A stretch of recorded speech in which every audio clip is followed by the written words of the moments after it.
Hello everybody and welcome back to the Pennsylvania and Berwind, and welcome to Season 2 here, where we will be expanding our railroad, more than doubling it in fact in length as compared to Phase 1, while we expand northward into Phase 2 and Phase 3 and probably Phase 4 and 5. I don't even know, I haven't planned out that far, but right now we are working our way north out of Allegheny Yard, and our first project back here on the P&B is going to be a big one, and I probably picked the wrong starting point to jump back into this project, but here we are starting off with the Huntingdon Paper Company, and this industry is located probably about 5 or so miles north of Allegheny.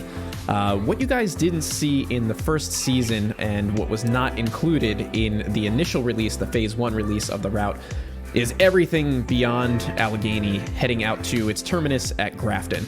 So yes, there's still another 30 plus miles. There's actually more than 30 miles of track that we have to go and build. And a lot of it is gridland just like this, or very roughed in, as you can see in the background there. So there's still a tremendous amount of work to do. And I'm really excited to be getting back into this project, to be honest with you, because it's been a long time. It's actually been about, I think it's been almost exactly 1 year since the P&B Phase 1 released in my last video. So that's kind of cool to be getting back into it almost exactly a year later. So here we are with a very ambitious build in the beginning. And this video was kind of challenging for me to get going with, and this build has been challenging for me to get going with because I've been very busy and I haven't had a whole lot of time to play this game or to make videos, and I'm pretty rusty. I don't know how it happens, since this is just sort of an artistic expression sort of thing, but jumping back into this build, in the very beginning, I was just incredibly rusty trying to find what assets to use and how to lay things out. And even doing this voiceover, this is probably the 20th time now that I'm trying to record this. So I'm having a really hard time getting back into this, and it's really my own fault. This build here, the Huntingdon Paper Company, is greatly expanded upon from the original P&B that Bill M had built years ago. The original paper company had only like 1 or 2 tracks on it, and I've just expanded this thing tenfold. So we've got a full-blown paper company here, paper mill. I keep saying paper company, but I really mean a paper mill, where I'm trying to sort of model, to the best of my abilities, a full-blown paper mill operation here. And I've been doing a lot of research on paper mills and reading up about them and trying to find a few on Google Earth and Google Images and stuff. And these things are so big and so complex and so varied from one to the other that it's really difficult to figure out what aspects of it to try to reproduce in this game and how to actually successfully reproduce it in this game, given what assets we have available. And obviously we have unlimited space, so we can kind of build as big or as small as we want. Really, the constraint that I was running into with this build is the size of the buildings and the amount of assets that are really needed to accurately get the look of a paper mill. In real life, paper mills are massive complexes with huge mill buildings. I tried to represent it with that first brick building, the 2 brick buildings. I'll get into what they all do in just a moment. But if you look at a lot of paper mills in the Northeast, they're generally characteristic by a very large brick structure, which is the mill building, where the paper is actually rolled out and then processed and made into paper and then packaged, I guess, put into whatever sort of pallets or whatever it is, and put into railroad cars and trucks and sent off. And then the surrounding infrastructure is generally chemical plants for the process of treating the wood and the paper. You've got pulp and wood chips and stuff like that. Things that are obviously needed to turn wood into a paper product. And many paper companies or paper mills produce more than just regular plain paper. They'll make cardboard, they'll make toilet paper, they'll make paper towels, they'll make writing paper, printer paper, resume paper, and any number of paper products, even milk cartons and things like that.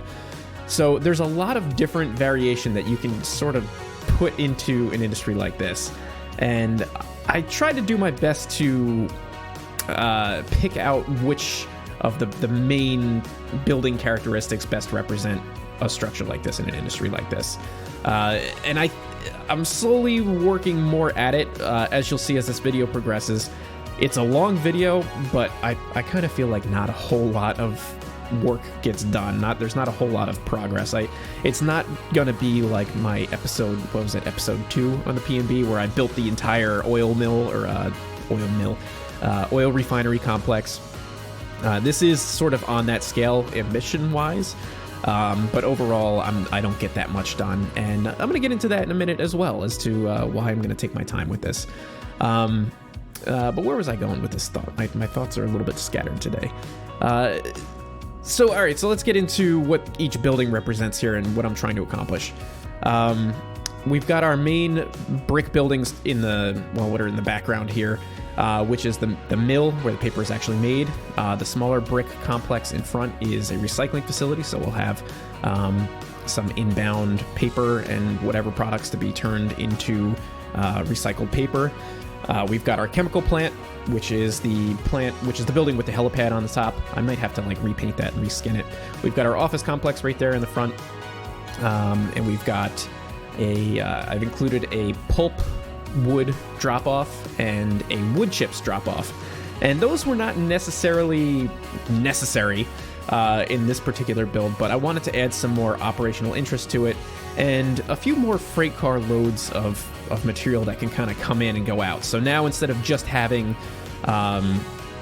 maybe some chemicals and empty box cars going in and then empty tankers and full box cars going out, now we've got wood chip loads that have to go in, we've got pulp wood loads that have to go in, and we have additional boxcar loads of recyclable paper or paper scrap or whatever it might be that are going to be inbound, as well as all of the outbound stuff. So there's going to be a lot more operational potential here, which is really exciting because that adds like just so much more traffic out of Allegheny and a lot more switching around on the whole map as a whole.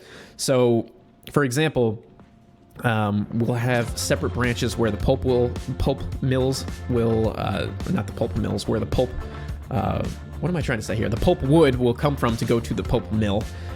We have another branch where the wood chips will be coming off of. We have another branch where the empty box cars will be coming. We have another branch and multiple industries where loaded box cars of paper will go.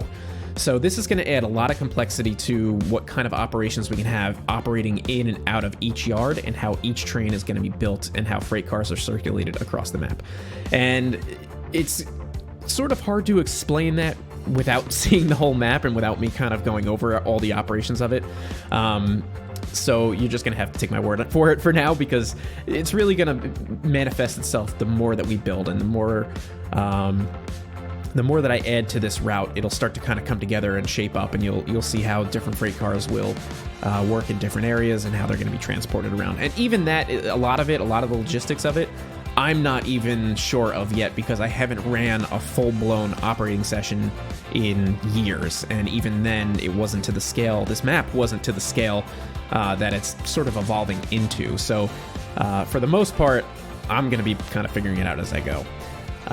So in between some of these cuts, you'll have noticed that a few things have changed here and there, some of the road layouts and the track layouts. I did do a little bit of beta testing, and I'm glad I did, with the track arrangements, and roughed them in a little tiny bit. And after I did some testing, I was like, oh, okay, I need to extend this lead track, and I need to, get rid of this and this and this. But overall, in terms of like the track layout, I tried to keep it sort of similar to what I had seen in Google and what I've read about and stuff like that. Again, information is limited on a lot of these aspects, the railroad aspect of it, as far as my research has been able to go, and that's also been sort of limited. And again, I'm not claiming to know how these industries work or anything like that. I'm just sort of trying to get the gist of it. But I did do some track arrangements changes, but overall I wanted to keep this sort of big, really expansive industry with track kind of snaking all over the place and crisscrossing and that sort of thing. And it's all going to come together, I think, once we start populating it with more buildings and more details and more scenery and things like that.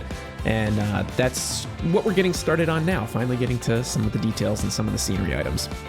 When I first put all of these clips into Premiere and I saw how long this video was, I was like, oh man, this is going to be a really difficult video to voice over, especially since it's been a long time since I've done any videos with, much voiceover work. So again, I'm a little bit rusty with that.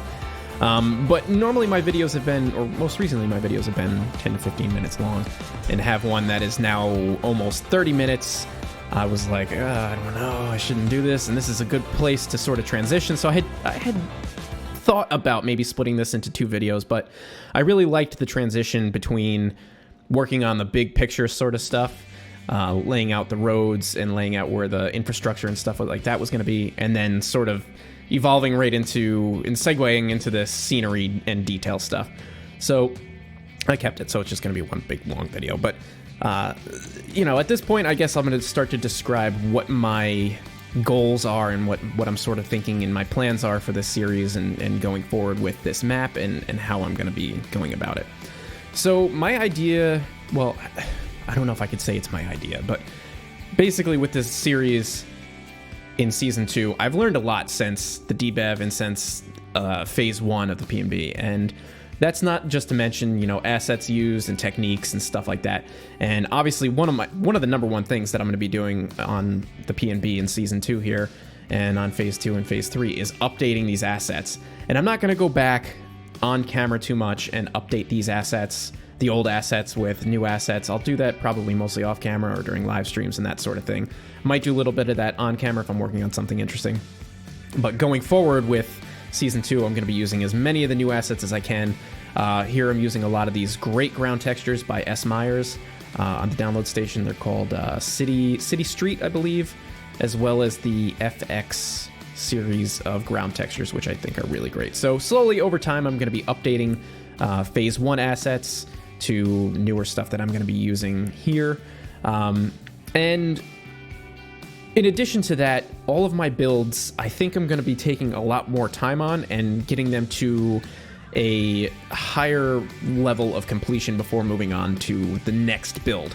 So ordinarily, I like to do a build, or like when I'm doing a video, for example, I like to pick an industry or a section of the railroad and work on that and then finish that, and then that's the video, and then I'm done, and then I can move on to the next section and just sort of compartmentalize, what am I trying to say here? Categorize and make things like small and bite-sized so that I can work on one piece and then that's done and then work on to the next and so on.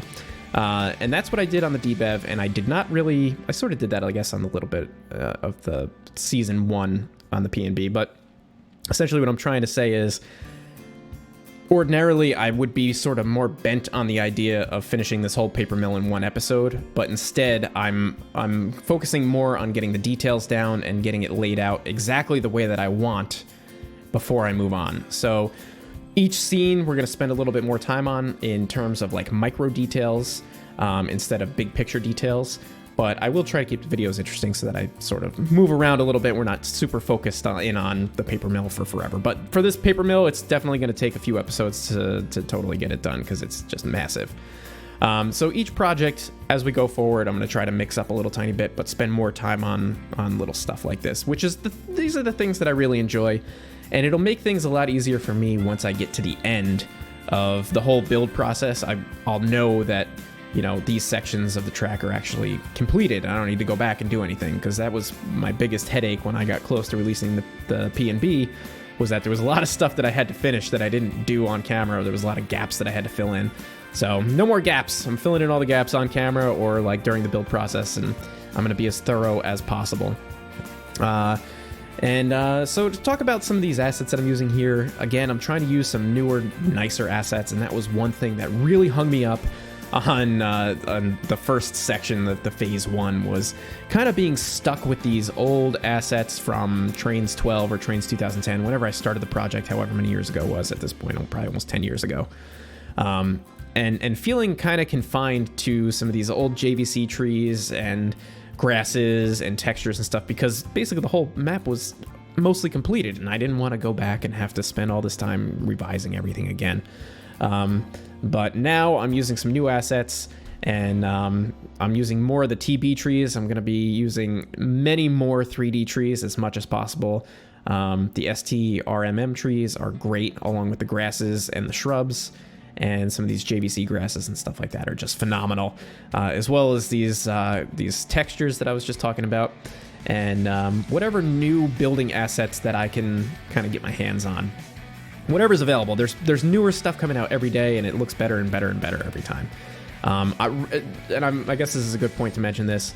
I don't have plans right now to transfer this into Trainz 2019. I don't think I'm going to do that just yet, because I put the debev into Trainz 2019, and there's just a lot of like finicky things that I don't want to deal with. I basically would have to go back and rebuild everything that I've already done, and convert textures, and then convert grasses, and do this and that, and that's just going to be a tremendous waste of my time right now, and I'm not doing that. So we're going to keep going with this in Tane for as long as possible until I run out of things to do, or the game is just not supported anymore, or I'm forced to push this into Trainz 2019. But for now, it's gonna stay in Tane. So again, trying to spend more time on some of these finer details and finer textures and the finer things in life. I'm trying to bring in some smaller details here. I've been grabbing a lot of inspiration from other routes and borrowing some assets from them, because I really don't have the time to sit on the download station and look for what's new and what's great, and you know, a lot of things don't even have English names or anything like that. So it really helps to go to other routes and make a pick list out of things that you like, buildings or little details like these pallets of garbage, and that sort of thing. So again, this area right here, I guess I should mention, because I mentioned it in the beginning overview, but this is the area that is part of the recycling facility. This is where we will have some inbound boxcar loads of paper to be recycled, or whatever it might be. Shredded paper, I don't know what's exactly transported into these facilities, but it's only a small spur. I think you could fit maybe 2 or 3 boxcars at the most in there. So some of the stuff would be trucked in or trucked out. So I didn't want to go too crazy with how big the facility was, but I wanted to make sure that I included some details and some things on pallets there. And I know that those assets say that they're like recycled cans or recycled bottles and stuff like that, but you know what? You don't know that unless you're using a pick list, or you know, you see it in the asset database. You're not going to know that looking at it. It looks like a pallet of shredded paper, or a pallet of shredded cardboard, or stacked cardboard, or anything like that. So that's sort of what I had in mind with that. And as you can see, I'm trying to stick with these hand-laid roads, this method that I sort of played around with a little bit on the debev. Oh man, I don't know where to start with these. The effect is great. I really love the way that it looks. You can really customize the shape of the road, and you don't get these sort of weird intersections. You can get like a nice smooth intersection where you know, the roads will just smoothly transition into other roads or turns and things like that, and that's something that you can't get with spline roads. So the overall look of these handmade roads is great, but on the other hand, they are really, really difficult to get to work and look right. Mainly, I think the biggest issue, in my opinion, is the textures, the road textures. Particularly when you're trying to lay them on a diagonal, and you sort of get this sawtooth, jagged edge. You'll see a little bit more of that towards the end of this video, where I do some more road work. You can kind of see the bleed off to the side a little bit there. There's really no way around that. You can't dial down the texture small enough to actually fill in those jagged edges and smoothen it out. And again, this is mainly a problem when you're trying to make these roads diagonally. My best solution that I'm able to come up with, that I've foreseen, is to just try to hide it as best as possible and sort of disguise it by bringing some grasses and shrubs, or a curb or a fence or something like that as close to the road as possible. And I guess in real life, there is some sort of spread of asphalt or gravel and stuff off to the side of the road, or dirt onto the road. So it's not so unrealistic. And in fact, if you get down to the eye level, I guess you could call it, with the roads in the world, it actually doesn't look so bad. It's really only very obvious when you play from Birdman view, like I do up in the air. But if you're gonna do hand-laid roads, I really suggest you measure out the width of your roads and figure out, you know, how wide you want them and where you want them, and to just try to avoid doing any angles. Like, I originally had thought that doing the curves, like a curved section, would be more complicated than doing a diagonal. But the diagonals are way, way, way worse. But again, I try to address that a little bit in one of the upcoming segments. You'll see I put some shrubs and some grasses that are sort of really close to the road. And it helps hide it, or at least make it a little bit less obvious. But you know, it is what it is. I might switch it back to, or not switch it back to, but switch it over to spline roads, depending on what your guys' feedback is and how the rest of the route or this part starts to evolve. I guess the other issue as well that I encountered also on the DBEV is, where do you end these handmade roads and use spline roads, you know? And then if you're going to switch to a spline road, how do you blend the two together? And that's where it becomes a little complicated. So I'm not sure if I'm going to keep going with the handmade roads. I'm experimenting with it here. And if it works, and I'll keep it, and I'll keep going with it, and then we'll sort of use this as a test bed for seeing how else we can sort of make it come together. But yeah, let me know your thoughts on that. If you have any suggestions, if you've done handmade roads on diagonals, or you know, if you have any pointers yourself, let me know in the comments below, because I'm always looking for feedback like that. Or hit me up on Discord, one or the other. It's always helpful. It's always appreciated. So again, at this point, I'm starting to work in some of the finer details using some crossbucks here from the back shops. Another great asset by them.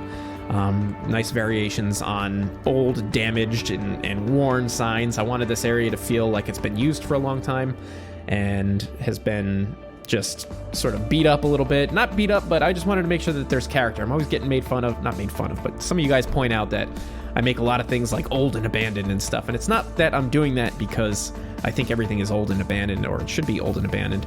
It's really more about just giving some character to something and giving character to a scene. And showing some age for it, and that's just how I see it, at least. It's not just, oh, everything's got to be old and abandoned. It's just everything has character to some extent. So I thought it's possible, or thought it's important to work that kind of stuff in there. So at about this point, I'm still working on some of these details, and I think I looked at how long this video was, and I was like, you know what, I want to finish this area and just keep going. And at this point, I kind of got a little bit stumped as to how to work in this parking lot area. I'm not really sure what to call this, because I don't think I really settled on anything just yet. So this is our mill building right here. It probably helps if you know the function, right? So this is the mill building. So this is going to be producing our outbound loads of paper towels, or whatever it is that I can make, you know, put on these industry tracks. So it I guess would have outbound truckloads of paper towels and that sort of thing as well. I didn't want to add a whole bunch of loading bays on the side of this. I add one, I think, in a second, right on this side here. But I didn't want to add too many. But again, I'm trying to figure out, all right, well, if this is going to be a small loading bay or a loading dock or an unloading area, maybe there's some other materials that come in, maybe shipments of packing material or something like that come in via truck. But again, it's not something that I'm super familiar with or have thought through all the way. So I'm looking for your feedback on that one. And it just seemed like this parking lot, I do air quotes here, wasn't really a good fit for a parking lot, like employee parking. Like around the backside, I think is where I'll put that. And there's a big lot back there where I'll put some trucks and some employee parking and stuff like that. This spot didn't necessarily really feel like that. I do include a little bit of parking, but it didn't really feel like it justified like a big parking lot of any kind. So there's a little bit of parking, and then I just put some trailers down in a moment and try to detail it a little bit. But if you got some ideas for other details that I could work in there, let me know, because this is, again, going to be a work in progress that I'll probably do a little bit of work off camera here and there just to make some progress. And then come back to on camera for a few episodes and that sort of thing. Going forward, I'll probably, right now we're focused on this paper mill. In the next episode, I might work on some of the surrounding area and then a little bit of the paper mill. I haven't really planned out too far ahead what my sort of episode plan is going to be. Usually in my head, I sort of have like a roadmap of where I'm going to go, what I'm going to do. But in this case, I'm just kind of winging it because I, quite frankly, just don't have the time to think too much about, you know, what my roadmap for episodes is going to be right now. So I'm just kind of doing what I can. But yeah, so let me know your thoughts on details for this area, and you know, whatever else P&B wise, you guys, whatever's on your mind, let me know. Some of these other assets too, like these are the TB, right? No, STRMM shrubs, which I think look really great. I wish there was a little bit more variety in the colors and stuff and textures, but they work really, really nicely. And I did find some other grasses and shrubs. I don't know if they were new off of the download station and I just found them, or if I've had them, or where they came from. Like this tree right here that I'm putting down, and these little shrubs and stuff like that. They look great. I really love the texture. I love that they're really low to the ground, and I love the color and the shape and everything like that. So I'm glad that I found those. But what I'm saying is that I went through the whole catalog of STRMM trees and shrubs and grasses and all that, and I did like another whole like bookmark list to update all of that stuff, so that in my pick list I've got the newer stuff that I want to use and stuff that I've used on the DBEV and things like that. And the other thing is I didn't want to use too many assets that I used on the DBEV because I don't want this to start to look like that, even though in some aspects, like right here, this whole scene kind of reminds me of the DBEV. And I don't know if it's because my mind is still sort of in that zone, or if that's just a characteristic that I've picked up on, or whatever. But I'm trying not to make it feel too similar, but at the same time, you know, I do have that aesthetic. That's just sort of the look that's just what happens. I don't know. I can't explain it. So, we're getting towards the end here, and my throat's getting dry and all that. I'm kind of looking forward to wrapping this up, to be perfectly honest. The last few things that I'm adding in here are some final details around this little corner scene, which I think, you know, these little things help bring these whole scenes to life and makes it feel like somebody's actually there working. I'm notorious for not including people in my builds, but I will try to be better about bringing people in. It's very difficult for me to do. But I'll get them in eventually. Just bear with me on that. And this is the last clip. This is where I was talking about with the roads, where you'll really see the jagged edges and how I try to cover it up as best as possible. Again, like the turns, the bend is not bad. It's easy to do, but you can see on this angle, this jaggedness is just brutal. There's so much spillage, and there's not really a good way to fully cover that up. So I'm trying to, I don't know, this was sort of like a Hail Mary play right here, where I was just like, you know what, let me throw some shrubs down and throw some trees down, and we'll see how this looks. I'm not so sure I'm going to keep this exact tree and shrub and grass layout for this one spot here. I might have to try to come up with something else, or maybe this is where I transition to a spline point road. I don't know. It's something that I'm going to have to try to figure out and revise so that it looks good. And I do like the mix of scenery in here as well. It's probably one of my more favorite things, and something that I picked up on from riding the train to work every day and looking out the window, is how much of these dividers and barriers between, you know, one parking lot to the next, or parking lot to road to road, or any of that sort of stuff has like at least a skinny little tree line in there. So that's my sort of idea, my inspiration to start incorporating these sort of things. And it's a really nice contrast between industrial and scenic mix. But that's going to do it for today's episode. I'm probably going to keep the cinematics pretty simple. I haven't shot them yet, so hopefully there's something on the screen at this point. But I'd like to thank you guys for tuning in for episode number 31. I'm going to keep the numbering system sequential here so that we have a whole bunch of episodes and it just makes some sense. But thank you for joining me on the P&B once again for season 2. I'm really looking forward to continuing this build, and I'm glad to have you guys around. So thank you so much for watching. I'll see you guys in the next one.